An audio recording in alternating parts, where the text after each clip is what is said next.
Good morning and welcome to the Caroline Age, topic 17. As usual, I will touch upon all the important writers of this period and I will tell you the most important books written by these writers, and most of them are underlined.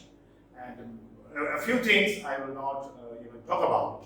You have the notes, and I request you to take down the notes because those things may be useful for you as you prepare for your NET and JRF. Okay. Historical background, as usual, the ruler of the preceding age was James I, and he had a lot of problems with the English Parliament because he believed in the divine right of the king, and that definitely was not very much appreciated by the parliamentarians of English Parliament, and he had a lot of problems. And after the death of James I, his son Charles I ascended to the throne of England. Let's see what happens. Okay, again, Carolus is the Latin word for Charles. That's how the adjective Caroline we have for this age. Okay. Now, as you may know, his reign has been marked by a civil war which raged from 1642 to 1651 or 52. So basically marked by civil war, a lot of tension between the parliament and the king. Why? Because Charles I believed maybe more strongly and more vehemently in this divine right of the king, that of course they would plunge him into a lot of confrontations with the parliament, and that really happened, and the consequence was civil war. Means he tried to control everything without consulting the parliament, and the British people, they had their great love for the individual personal liberty and freedom, and they would not allow any king to trample upon their individual liberty, and that was the cause for these conflicts. Okay, and another feature of the age was the rise of Puritanism. I will talk about it when I discuss John Milton and the metaphysical points in my next lesson. Okay. Puritans became a very powerful force politically. Okay, they began to display their influence in society. Okay, and the drama gradually declined. Now, during the Caroline Age, we have three important schools of poetry. First one, metaphysical. I am talking about that separately, and Cavalier poetry. I will be doing it in this lesson, and Puritan poetry, basically emanating from John Milton. Okay. Now, who were the Cavaliers? They were supporters of King Charles I in the Civil War, and the opponents were called Roundheads, who were the supporters of the leader of the parliamentarians. That was Oliver Cromwell. Okay. Now, let's look at some of the most important plays of the period. First, these plays, when you read, you'll find have more or less the same feel as the plays of the Jacobean era or age. Okay. They are like the plays of Jacobean age, quite dark and very gloomy, and they have a lot of satires on individuals and society. Okay. Now, many of the Caroline plays center around romance, but still with a dark twist. Not the kind of romance that we would come across in Shakespearean plays. Now, some of the playwrights, very quickly I will go over them and just tell you what plays you must remember. Okay. Philip Messenger, he was a Jacobean and a Caroline playwright, because some playwrights lived in more than two or even three historical periods. That's how they belong to both of the periods. But we usually club them with the age in which they wrote their most famous or most mature plays. Okay. Okay. He collaborated with, we have already seen, John Fletcher, Thomas Dekker, etc. And let's look at some of his comedies. The most important one, the most popular play associated with Philip Messenger is A New Way to Pay Old Debts. Please remember, this is the most popular play written by Philip Messenger.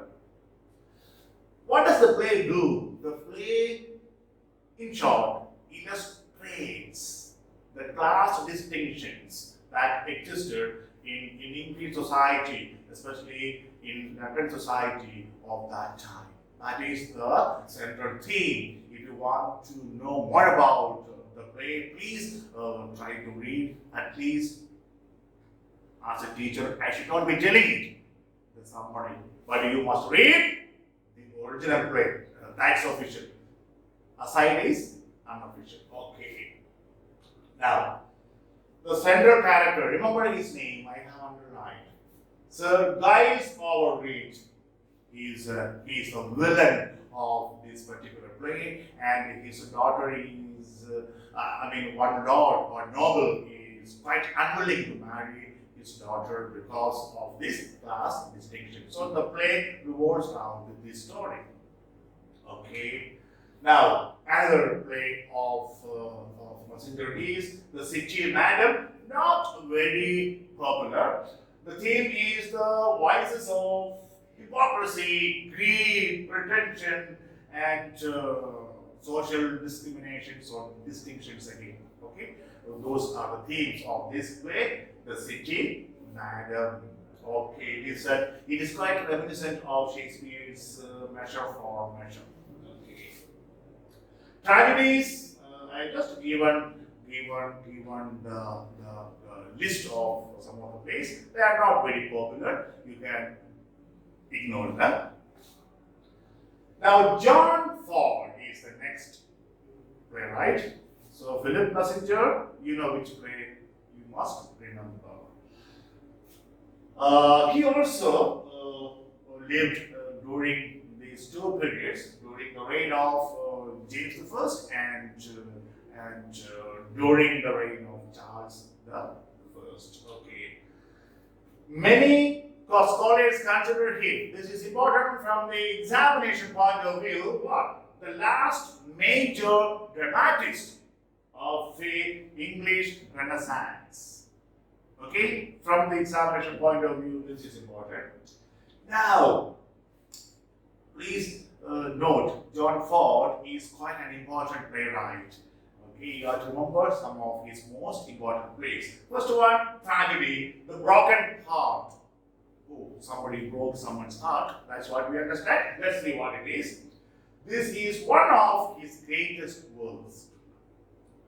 Now, the play depicts a noble, virtuous heroine who is torn between her true love and an unhappy forced marriage. Oh, it happens. I don't know. Those days things would happen that way. Girls were probably talked into marrying men of their, not their choice, men of their parents' choice. So Those days, people tolerated this and they somehow adapted and adjusted to the new situation. And that's what is given here. True love is somewhere else, and marriage is somewhere here. And this woman, this heroine, is caught between these two situations. One the real, the other the ideal. What could have been? Okay, it's so sad. Okay, next. This is his best known play. Huh? It's pity. She's a whore. You know what whore is? A prostitute. Sorry, we are not supposed to use politically incorrect terms. Anyway, we have to do that. It's here. What is it? Don't be shocked. You have already been shocked several times while going through Greek mythology. Get one more shock. It's a Greek story of unholy passion. Oh, so there is holy passion and unholy passion. Okay, that's good.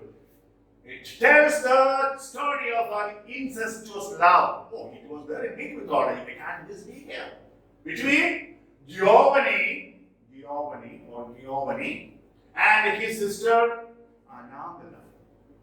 That ends in disaster and death. Naturally, that should end in disaster and death. Okay? If you want to know more, please go and read. Perkin Warbeck is a historical tragedy considered to be the best outside of our uncle William Shakespeare, great man, you know him. Okay, Perkin Warbeck, something about him, was an impostor and pretended to the throne of the first Tudor king, Henry VII. He came up with some kind of claims that he was the right king, not Henry VII. And some enemies of Tudor dynasty supported him. And what happened? Eventually, let me cut a long story short. Eventually, he was caught, captured, and imprisoned in the Tower of London, from where he tried to escape. That was his end. What happened? He was hanged. Okay, by Henry VII. And this is turned into a drama, a tragic drama. If you are interested, you can read. But the crux of this play is this. It's about Warbeck and how he was fooled or deceived by the enemies of Tudor dynasty. Okay, earlier we saw something like the War of the Roses. Okay, the Lancastrians and the Yorkists. Yeah, and Henry VII was a Lancastrian, and Warbeck claimed to be a descendant from the Yorkist family. So that was the confrontation. And this play, this tragic story is about this guy who was actually a pretender. Okay. Now, that's what I already said. He was executed. Next play written jointly, okay, with the help of, or he collaborated with Dekker and Rowley to write The Witch of Edmonton. We have already seen this play. Okay. Other notable plays include The Lover's Melancholy. Naturally, lovers will always be very melancholy. So don't fall in love if you want to be happy. Okay. Now, that's quite an important play. Take note. The Lover's Melancholy. Then the other two are not very important. One is Love's Sacrifice. Love, okay, real love will always be very sacrificial. You have to sacrifice a lot for the one you love, okay, even if he doesn't love you. Okay, now, next one, James Shirley. James Shirley was the most prolific, means very productive and highly regarded dramatist during the reign of Charles I. And, my God, really prolific. What? 31 plays, 3 masks, and 3 moral allegories. These people had no other time to do. Okay, now, comedies, what are they? The first one, the witty fair one. The witty fair one. Spelling is different because this is 17th century. Okay, not 21st century. Okay. Other place, second one, Hyde Park. Hyde Park. It is pronounced Hyde Park. Okay. The Lady of Pleasure. Tragedies. Remember the traitor. The traitor. So you have to remember these two.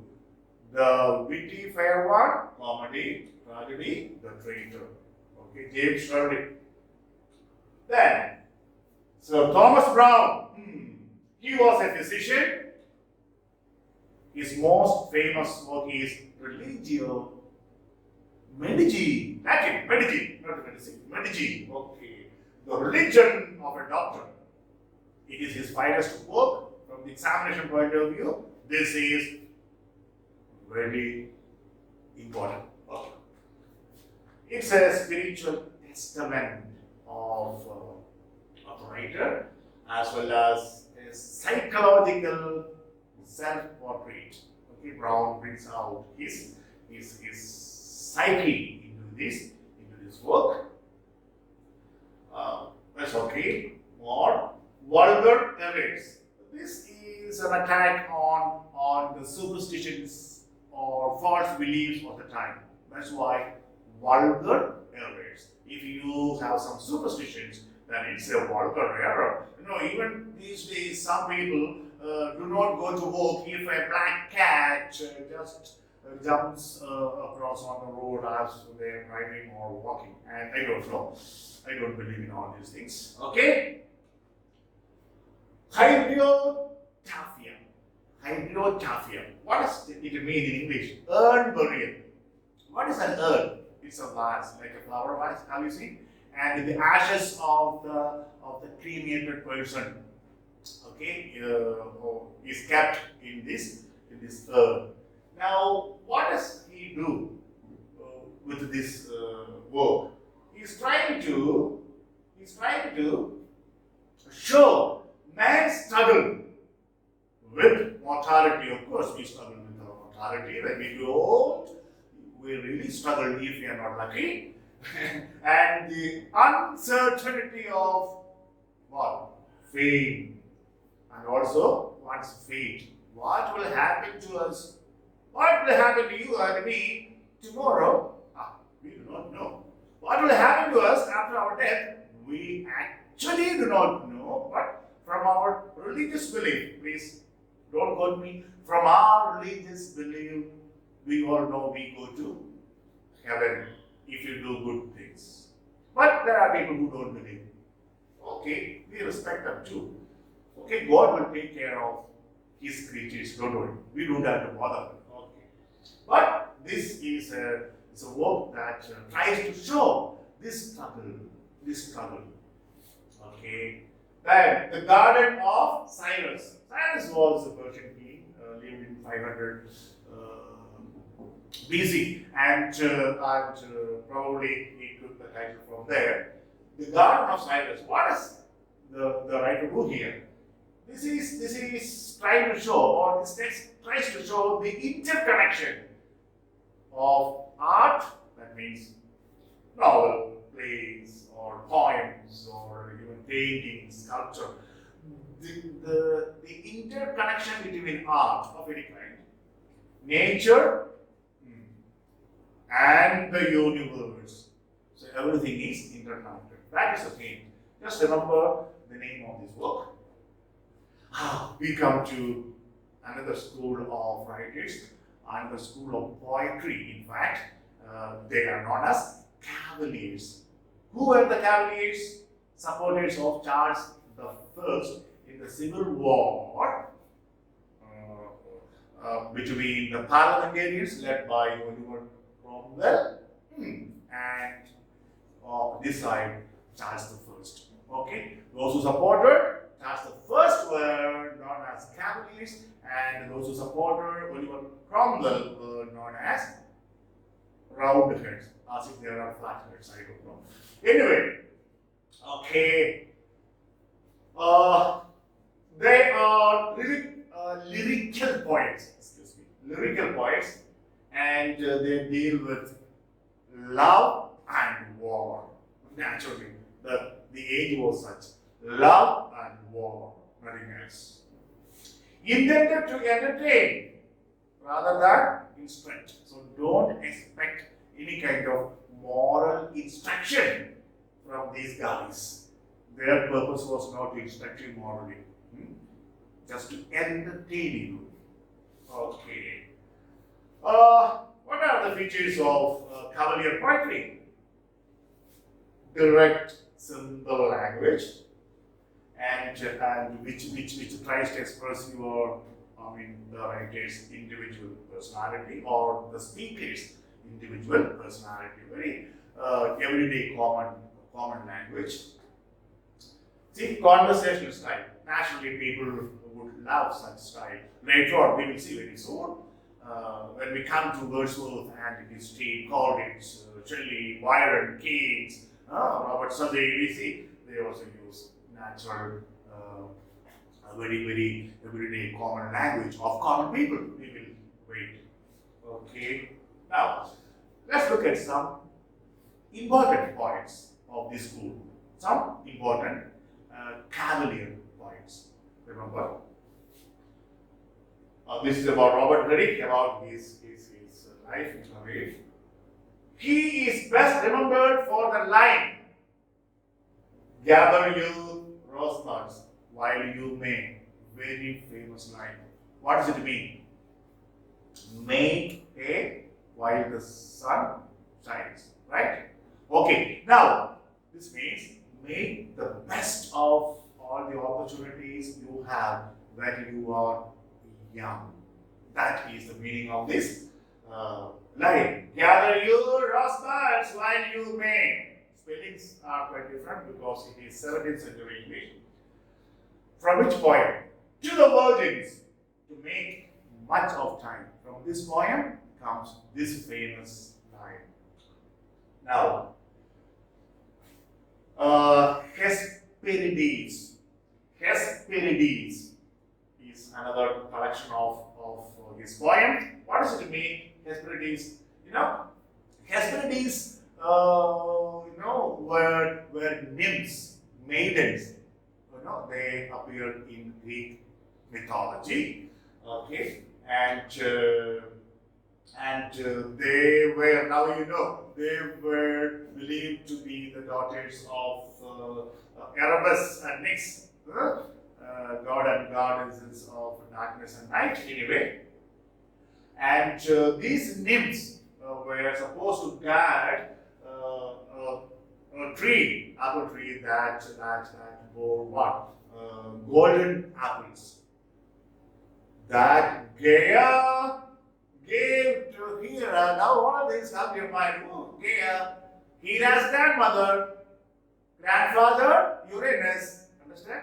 Okay, Gaia gave to Hera at her marriage to Zeus. I mean, brother and sister, really. So I don't like Hesperides, nymphs. I don't know why the poet chose this title, if I know. Okay. Anyway, how many poems? How much time these guys had? Sometimes it beats 1,400 poems. Oh, good. Eight. What are the individual poems? That's what you must remember. To Antia, to Julia, Cherry Wright, all sound very melodious. Next one, Richard Lovelace.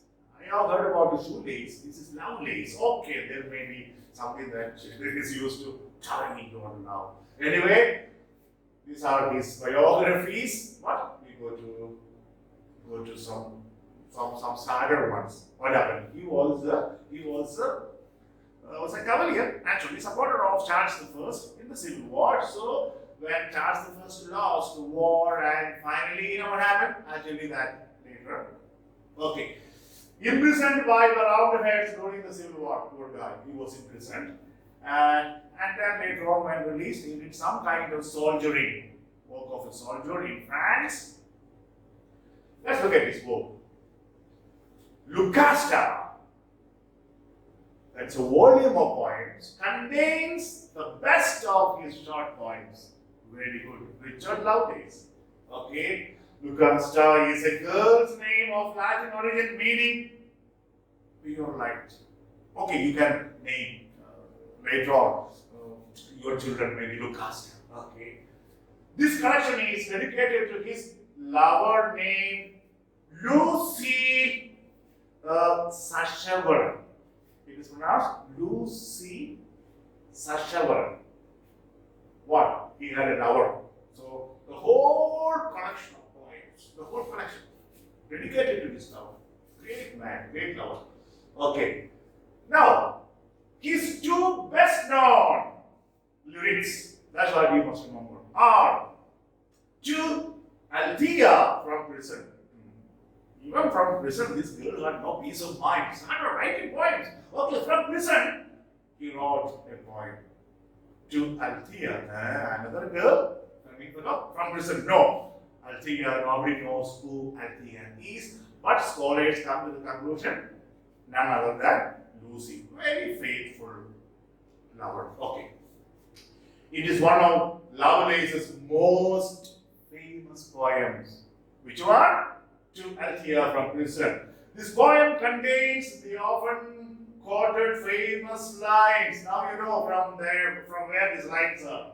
Stone walls do not a prison make, nor iron bars a cage. This is from Richard Lovelace, written from the prison to his lover, Althea. Okay. Next one. Now, why did I point to Althea? It's about freedom and lack of freedom, freedom and imprisonment. That is the theme. Now, to Lucasta going to the wars. Lucasta, you know who? Lucy. Now, this is the other famous poem by Lovelace.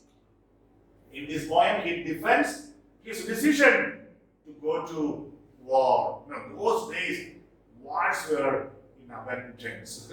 England at war with Spain or France or Netherlands, everywhere, you know. So these people had to go to the battlefield to fight for their country, and he took it as a matter of pride, fighting for his country with great enthusiasm and patriotism. Okay, so he argues with his beloved Lucy the reasons why he is going away from her to the battlefield. Okay.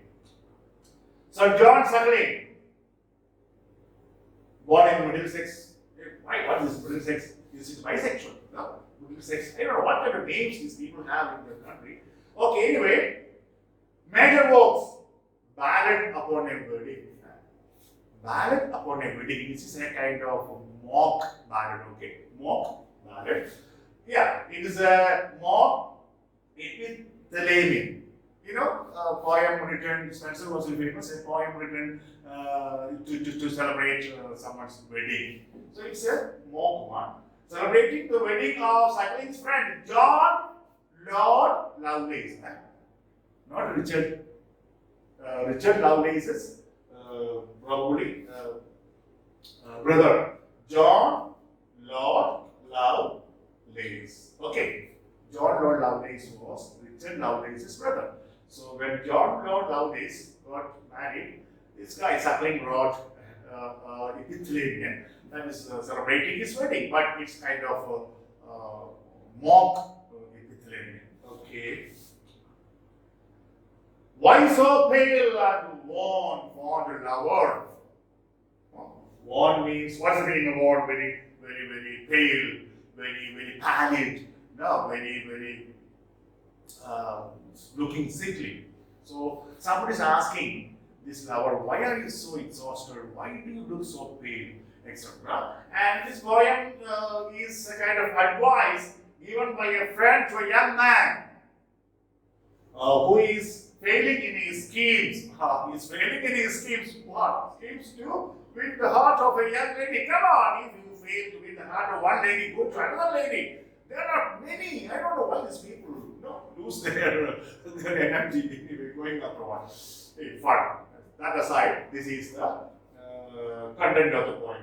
Why so pale and wan for an hour? And this guy gives advice, not an advice. We can't use an article before an abstraction. Now, if this girl doesn't return your love, which is so pure, so sincere, then you please forget her. That is advice, practical advice indeed. Now, prose writers, Thomas Hobbes. Thomas Hobbes. What is his most important work? He was also a Cavalier supporter, the king. Leviathan. Leviathan is his most important work. Please note the date.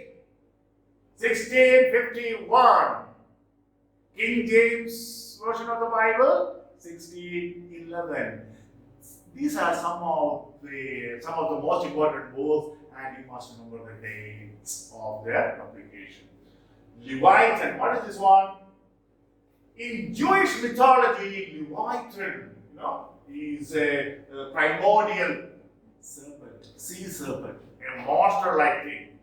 And you may ask why this guy chose this particular name. Leviathan appears in the Bible. You find it in the book of Prophet Isaiah. You find it in the book of Job.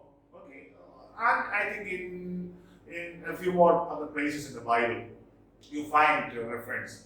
Now, this is a book where Hobbes, expounds his political theories. Okay. Now, why the title Leviathan? Is because he wanted, Hobbes wanted an image of strength and power to stand metaphorically, you know what a metaphor is, for the Commonwealth and its sovereignty. So, let's say king is the ruler, Commonwealth means, let's say, that welfare society or country. And Hobbes argues in this book that the king, the sovereign, must be given full power, full authority to rule over the citizens. And citizens will have to make some sacrifices of their freedom to some extent in exchange for safety and security. That's his argument. And then goes on dwelling upon many other themes. Okay. Now, the book is concerned with the structure of society and legitimate government. Okay. And is regarded as one of the earliest and most influential examples of social contract theory. Okay. This is for you if you want it right now. Further explanation. Jeremy Taylor. Jeremy Taylor is not that Taylor. Which one? Jeremy Collier. Jeremy Collier is different from Jeremy Taylor. He is known as the literary divine of the period. Means a very religious, very pious person. Son of a barber. Of course, even sons of barbers can be also pious and religious. Okay. Educated at Cambridge. To Collier orders means he became a kind of parson or a priest of the church. Supporter of the royalist or royal cause, whatever. Imprisoned by the parliamentary party naturally. The Roundheads would not spare anyone. Later, when Charles II came, we will see that guy later on. Who? Charles II. He was rewarded. Some of the words. The liberty of prophesying. Yeah, you have the liberty to prophesy. Okay. Holy living, holy dying. Naturally, if you live holy, you die holy. There's nothing very unusual. Anyway, these are some of the works, sermons of this Jeremy Taylor. The liberty of prophesying, holy living. If you live, a holy life, then of course we can have a holy death. That could be the idea. Thomas Fuller. Why he's full? Thomas Fuller. See what interesting name these guys have. Okay, you got it. His most celebrated work is not history of the worthies of England. Means, Dr. Johnson wrote something, remember? Lives of the English poets. How many? 52. This guy has written history of the worthies, means the great people of England. So, not the name. And then history of the Holy War, that's the Crusades. Okay. Then other things are not very important. I have just written these things down because those of you who have time can take down these notes and please take down. I have spent a lot of time organizing it. I can assure you, very scientifically, period-wise and the writers-wise and according to the importance of their works. So please have them, okay, like a ready reference for it. Oh, we have come to the end. Okay, I have gone a little faster than probably you should because here you don't have to spend a lot of time on Caroline literature, except that you must remember the books and the writers that I have emphasized during my lecture. Okay then, see you soon with another lesson as we continue with our discussion of the history of English literature. Stay happy.